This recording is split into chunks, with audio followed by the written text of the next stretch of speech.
Hello everyone. So today what I have for you is a Uberti, almost fell over, a Uberti Cattleman. This is chambered in 45 Colt and it's a single action revolver with a 7.5-inch barrel. So this gun is an exact clone of an 1873 Colt single action Army. Okay, this is really a piece of Americana. It has, it's just a cultural icon in America, no different from baseball, the flag, apple pie. But no, this is definitely a piece of Americana, or based on the Colt Single Action Army, which is a part of the Old West. So I'll talk a little more about that in just a bit, but for now, let's get shooting. All right, I'm going to start here on the left, and we're going to take care of the Nazi first. Here we go.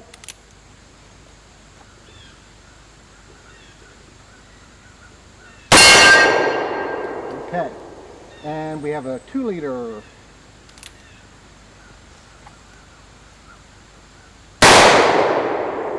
Okay, we have a blue target right behind that 2-liter I just shot. Here we go with that.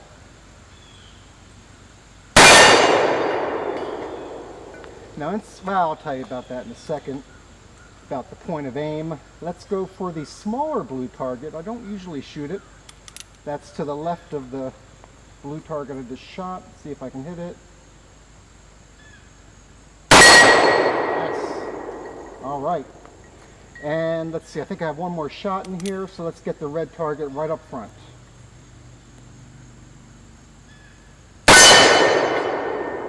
Yeah, that hits high. All right, so there we go. I'm pretty sure I'm empty. Let me make sure. Don't want to start talking with a loaded gun. Nah, 5 rounds and that does it. Okay, so anyway, so as I said, this is based on the 1873 Single Action Army made by Colt. This gun, if I did say it was made by Uberti, and that company, it's an Italian company, and they're known for their reproductions, pretty exact reproductions. I should just call it a clone of historic firearms. There's not a whole lot different about this gun than an original Colt 1873 Single Action Army. Okay, there are a couple safety issues. Uberti cannot import it into the United States without certain things. One of those things is they have to have an extended base pin, and I'm not going to get into the details, but the purpose of the extended base pin is just to prevent the hammer from hammering, prevent the hammer from hitting hitting a primer. So anyway, I don't want to get into the details of that. Some of the other things about this gun, so in 1873, when the Colt Single Action Army was developed, there were certain things that I guess over the years they felt they needed to improve, and in the late 1800s, Colt went ahead and changed, in order to release the base pin, or in order to remove the base pin, you had to unscrew a screw under the gun, but now they put a spring-loaded mechanism here where you don't need a screwdriver anymore. The other thing about this gun is that when the Colt Single Action Army was originally developed in 1873, there was no such thing as smokeless powder. Of course, that's what we use these days, so it was black powder back in those days. So in the late 1800s, they modified the gun in order to accept smokeless powder. And that's what this gun is. This gun is a replica of the Colt Single Action Army from 1873 with those 2 main modifications, the spring-loaded base pin removal piece, as well as the fact that this can shoot smokeless powder. I actually could shoot black powder in this if I want, but as of now I'm not doing that. Okay. And then of course I did mention that one safety with the base pin, so it actually can go in further and go through and block the hammer. So there's that. Now, speaking of safety, when I load this gun, there's a special way to do it. It's really the only safe way to handle a single action revolver, and I'm going to show you what that is. First thing though, I have to get the old brass out of there, so let me go ahead and take care of that. Okay, so I'm going to grab 5 let's see if I can manipulate all this, 5 new cartridges. And just for your info, here's what it looks like. This is a big cartridge. This is the, well, I'll talk about it a little later. It's the 45 Colt, okay? Where am I going? So we're talking about, I don't know if it's focusing. Forget that. Anyway, it's nearly a 1/2-inch slug that's coming out of here. This is a big, heavy bullet in here. All right, anyway, so the way you safely load a single action revolver, especially one like this that doesn't have a safety measure like a transfer bar like my 357 Magnum does, what I have to do is this. I'm going to go ahead and put the first cartridge in. Then I'm going to turn the cylinder, but I'm going to skip a chamber there. I'm going to put the next one in. I'll put the next 4 in. 1, 2, 3, 4. So now what's going to happen is when I cock the hammer all the way back, I don't know if you noticed, the cylinder turned, and now when I slowly put the hammer back down, the firing pin is not resting on a primer. And this is the state in which this gun would have been carried back then in the late 1800s, or how it's carried now. If you're doing cowboy action shooting, for instance, you would always load it this way. So only 5 rounds, even though it could hold 6. All right. So let's do a little more shooting. All right, I'm on the right side now, and I'm going to go for my animals. So let's start with the red gopher, groundhog. What is it? Okay. And let's go for the blue buffalo. Ooh, shot high. I'll talk about that in just a moment. Shooting high there. I'm going to aim a little lower.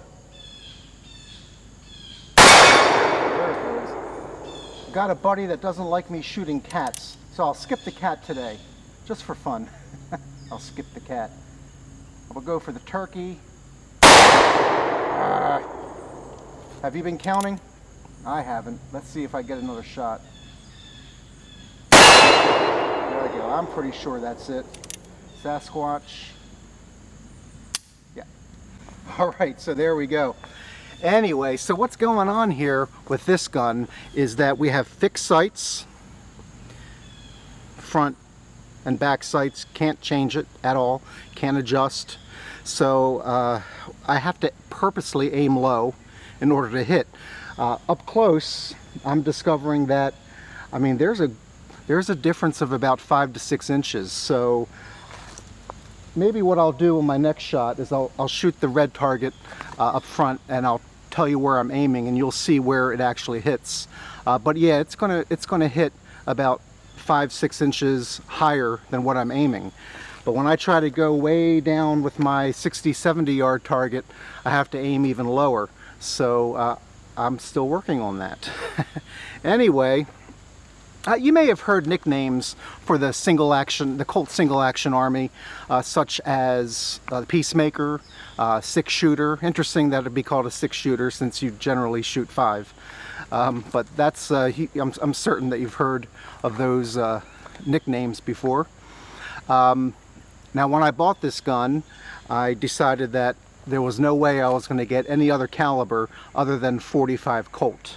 The Colt Single Action Army has been made in over 30 calibers throughout the centuries and decades. But the very first one was the 45 Colt for this gun. In fact, the 45 Colt was developed specifically for the Colt Single Action Army.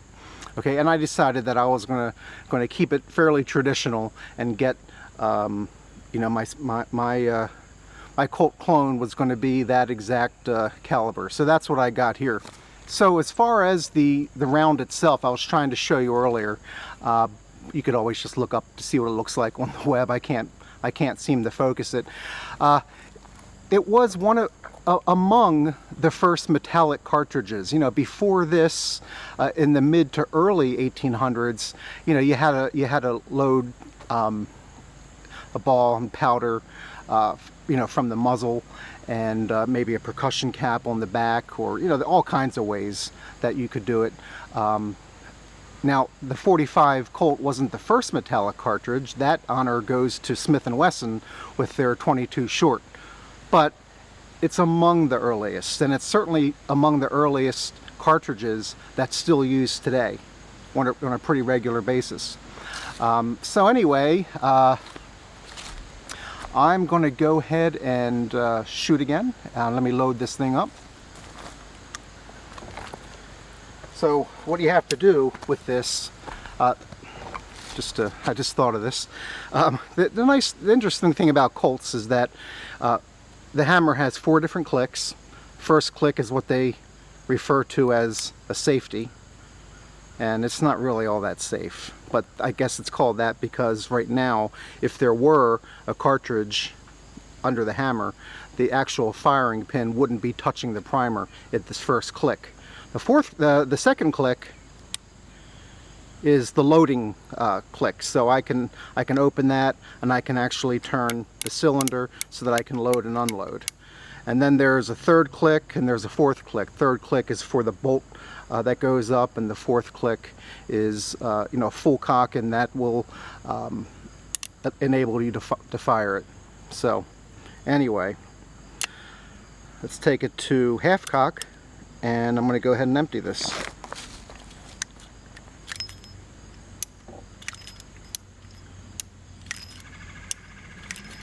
There it goes. I like when it's smooth.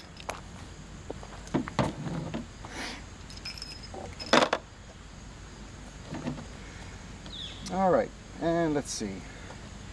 And again, load one, skip one, load one, load one. I'm glad it's only 5 because FYI, there we go.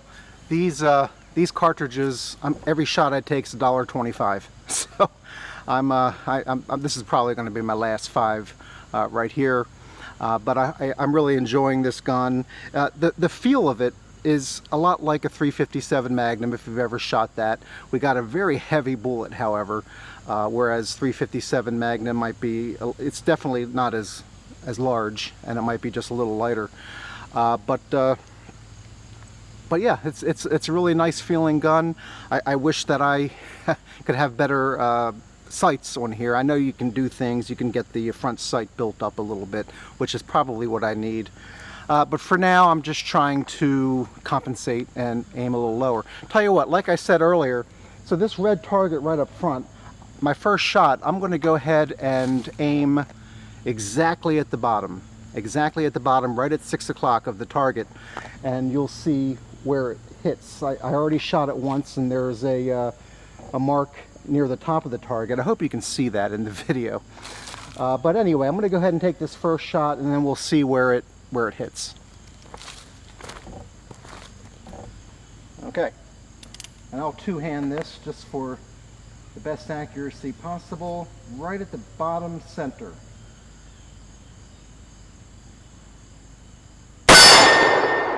Yeah, so it looks like it left to right is great. The windage is great, but yeah, it looks like that's about 4 to 5 inches. That's a 12-inch target, so yeah, about 4 to 5 inches high. Now, if I go for my big long one down there, the 60 or 70 yard target, I have to aim real low. Let me go ahead and give that a try. I've hit it a few times, Hopefully I can do it while you're here. Oh, that's no fun when I miss. I forgot about these 2 liters up front. Can't let those go to waste. All right, I'm on the right here with the 2 liters. Here we go with the 2 liter right up front. I'm gonna one hand that.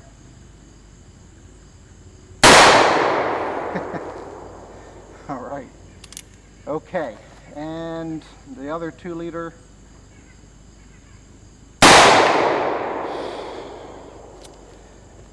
$1.25 wasted. Let's go for it again. There we go. I hope I have another one, because I just have to end with that cat. Sorry, buddy.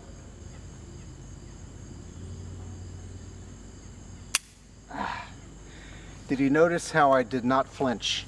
That's a great test. When you think there's another round in here, but there isn't. Did you see the gun? Did I pull it back? No, I didn't. So I'm proud of myself. Anyway, everybody, really enjoying my new gun here. You know, a throwback to the Old West. This, you know, the 45 Colt has been used. Actually, the 45 Colts made by Uberti have been used in many Hollywood movies. If you're a fan of westerns, the spaghetti westerns from the 60s, you know, Outlaw Josie Wales from the 70s. Well, I was reading, what was it, Dances with Wolves. Of all these, a lot of these westerns use Uberti guns because they're pretty much, I mean, they're a clone of the original. And the originals are just really expensive. If I were to get a pristine Colt 45 single action army from 1873 and it was in perfect condition, we're talking maybe, you know, many thousands of dollars. You wouldn't even want to shoot it. You know, a first generation Colt single action army that's in okay condition, you know, thousands, maybe not many thousands, but still more than I'm willing to spend. I spent much less on this, and it's pretty much the same thing other than the name. So anyway, thanks for coming out and watching the video. I hope you enjoyed it. I enjoyed making it for you, and have a great day. I'll see you later.